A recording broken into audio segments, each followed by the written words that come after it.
علی، ایک نام جو تاریخ میں گونجتا ہے، ایک جنگجو، ایک منصف، ایک رہنما۔ ان کی کہانی تلواروں کی جھنکار، انصاف کے ترازو اور ایمان کی گہرائی سے لکھی گئی ہے۔ لیکن سوال یہ ہے کہ جب ایک عظیم سلطنت قیادت کے بحران میں گھری تو سب کی نظریں آخر انہی پر کیوں ٹک گئیں؟ آئیے اس سفر کو شروع سے دیکھتے ہیں جس نے تاریخ کا دھارا ہی بدل دیا۔ ذرا تصور کیجئے، سال ہے 656 عیسوی۔ اسلامی دنیا کے تیسرے خلیفہ حضرت عثمان کو مدینہ میں ان کے اپنے ہی گھر کے اندر شہید کر دیا گیا ہے۔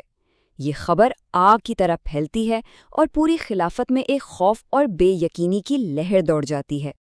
اور دیکھیں، یہ کوئی چھوٹی ریاست نہیں تھی، یہ ایک بہت بڑی سلطنت تھی جو ہندوستان کی سرحدوں سے لے کر یورپ کے سمندروں تک پھیلی ہوئی تھی۔ تاریخ میں پہلی بار اس کا تخت خالی تھا، اور یہ عظیم سلطنت ٹوٹنے اور ایک بڑی خانہ جنگی کے دہانے پر کھڑی تھی۔ اس انتہائی نازک لمحے میں مدینہ سے لے کر دور دراز صوبوں تک سب کی نگاہیں صرف ایک ہی شخص پر مرکوز تھیں، ایک ایسا شخص جن کی تربیت خود پیغمبر اسلام کے ہاتھوں ہوئی تھی۔ آخر وہ کون تھے اور ان کا سفر انہیں تاریخ کے اس فیصلہ کن موڑ تک کیسے لے آیا؟ اس سوال کا جواب ان کی پرورش میں چھپا ہے۔ ان کی کہانی کا آغاز ہوتا ہے مکہ میں پڑنے والے ایک شدید قحط سے، ایک ایسا واقعہ جس نے ایک چھوٹے سے لڑکے کی تقدیر کو ہمیشہ کے لیے پیغمبر اسلام کی ذات سے جوڑ دیا۔ ان کی زندگی کا ہر قدم ایک امتحان جیسا تھا۔ سوچئے، صرف 5 سال کی عمر میں قحط کی وجہ سے وہ اپنے چچا زاد بھائی محمد صلی اللہ علیہ وسلم کی سرپرستی میں آ گئے۔ 10 سال کی عمر میں وہ اسلام قبول کرنے والے پہلے بچوں میں سے ایک بن گئے۔ پھر 13 سال کی عمر میں جب بڑے بڑے سردار خاموش تھے تو اس نوجوان نے جرأت کا مظاہرہ کرتے ہوئے پورے قبیلے کے سامنے پیغمبر کا ساتھ دینے کا اعلان کیا، اور 22 سال کی عمر میں انہوں نے اپنی جان کی بازی لگا کر تاریخ کی سب سے اہم ہجرت میں ایک کلیدی کردار ادا کیا۔ جب پیغمبر نے اپنے قبیلے سے پوچھا کہ اس مشن میں کون ان کا ساتھ دے گا تو تجربہ کار سرداروں کی بھری محفل میں گہری خاموشی چھا گئی۔ لیکن تبھی ایک 13 سال کا لڑکا کھڑا ہوا اور بولا، اے اللہ کے رسول، میری ٹانگیں کمزور ہیں لیکن میں ہمیشہ آپ کے ساتھ کھڑا رہوں گا۔ یہی وہ غیر متزلزل وفاداری تھی جو آگے چل کر ان کی پہچان بننے والی تھی۔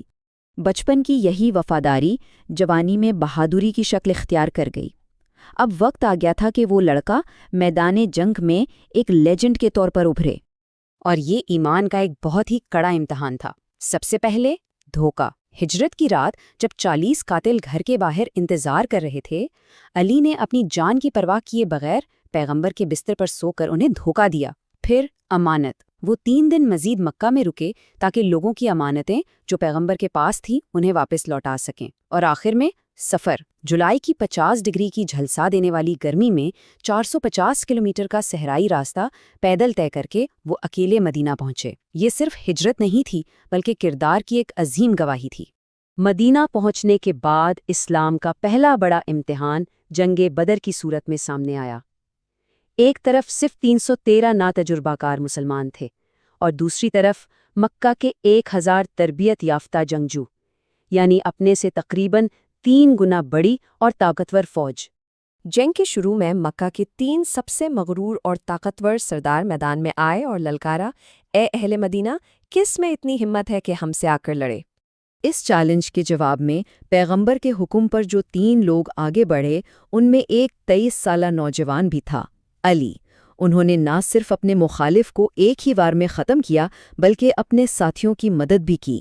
پھر آئی جنگ احد، جہاں مسلمان اپنے سے 4 گنا بڑی فوج کے سامنے لڑ کھڑا رہے تھے۔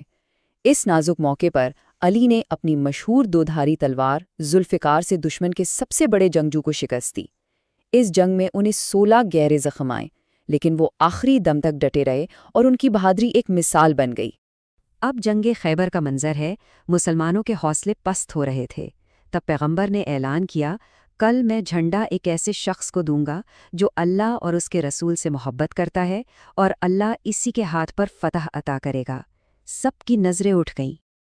اگلی صبح جب ہر کوئی منتظر تھا، پیغمبر نے علی کو بلایا، جن کی آنکھوں میں شدید تکلیف تھی۔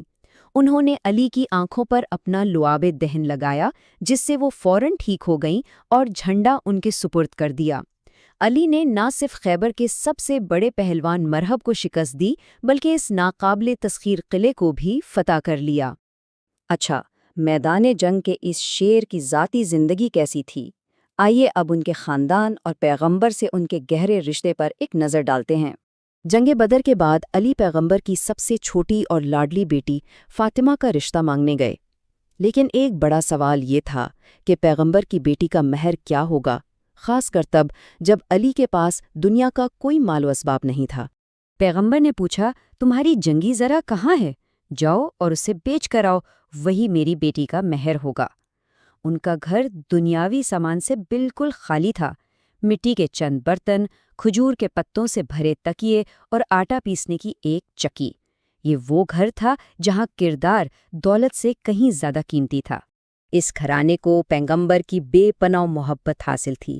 وہ اکثر اپنے نواسوں حسن اور حسین کو کندھوں پر بٹھا کر مدینہ کی گلیوں میں گھماتے اور ان کے لیے یوں دعا کرتے تھے، اے اللہ، اس سے محبت رکھ جو حسن سے محبت رکھتا ہے۔ علی صرف ایک جنگجو اور ایک خاندانی شخص ہی نہیں تھے، بلکہ انہیں ایک منصف اور مستقبل کے رہنما کے طور پر بھی تیار کیا جا رہا تھا۔